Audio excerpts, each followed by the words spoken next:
L'effondrement continu du nombre de paysannes et de paysans nous alarme depuis longtemps. Beaucoup d'entre nous subissent non seulement le manque de revenus, mais aussi l'isolement, trop de travail et des aléas climatiques et sanitaires de plus en plus graves et fréquents. Notre métier, pourtant essentiel, ne bénéficie pas de filet de sécurité. Souvent, nous travaillons à perte. La dérégulation du marché nous met en concurrence et tire les prix vers le bas. Ce système est aussi le résultat catastrophique de la cogestion entre la FNSEA et les gouvernements successifs. Ensemble, ils sont responsables des politiques publiques qui échouent à garder et rémunérer les paysans et les paysannes. Les dirigeants de la FNSEA défendent leurs propres intérêts et ceux de leurs firmes. Ils trahissent continuellement les intérêts des paysannes et des paysans. Quant à la coordination rurale, elle prône un repli identitaire et oppose le monde agricole au reste de la société. Face à ces impasses, la Confédération paysanne représente donc l'alternative et porte de vraies solutions. La Confédération paysanne défend au quotidien l'ensemble des paysannes et des paysans dans les instances locales et nationales. Pour permettre le partage du foncier, nous sommes le seul syndicat qui lutte contre l'artificialisation, contre la spéculation et l'agrandissement excessif. Pour nous, la priorité, c'est vraiment l'installation. Les aides publiques, dont la PAC, peuvent et doivent être réparties autrement, pour favoriser des fermes nombreuses, plutôt que pousser les fermes à s'agrandir pour survivre. Nous sommes le syndicat qui défend la polyculture élevage, les systèmes herbagers, plein air et pastoraux. Pour sauver l'élevage face aux crises sanitaires actuelles, on a besoin de politiques sanitaires avec des moyens à la hauteur de la situation.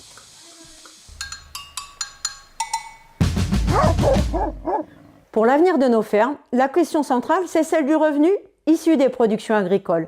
Nous ne devrions pas avoir besoin pour vivre de revenus générés par la production d'énergie. Ce revenu, il passe par l'instauration de prix minimum garantis pour toutes les productions comme par exemple l'élevage, les fruits et légumes ou le miel. Il faut aussi travailler sur la répartition des marges au sein des filières et sur la régulation des marchés. C'est la seule façon de contrer les pratiques scandaleuses de géants de l'agro-industrie comme Lactalis.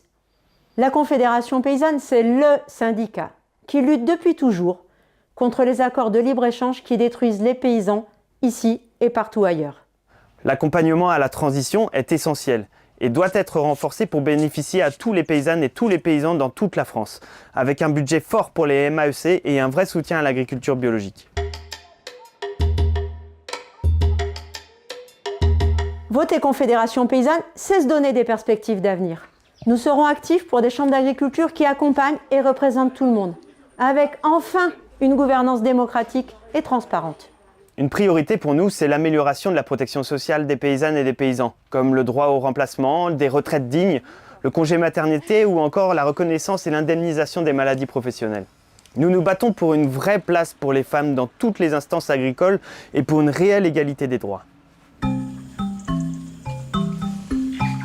Voter Confédération paysanne, c'est défendre chaque paysan, chaque paysanne, pour garder chaque ferme sur nos territoires et en installer de nouvelles. Des paysannes et des paysans nombreux et rémunérés, des campagnes vivantes et accueillantes, solidaires, c'est ça notre projet syndical. Nous refusons de vivre dans des campagnes sans voisins et enfermés dans le repli sur soi. Parce que pour nous, l'avenir se construit avec des fermes nombreuses et pas avec quelques firmes. Pour des campagnes vivantes, soyons fermes, votons Confédération paysanne.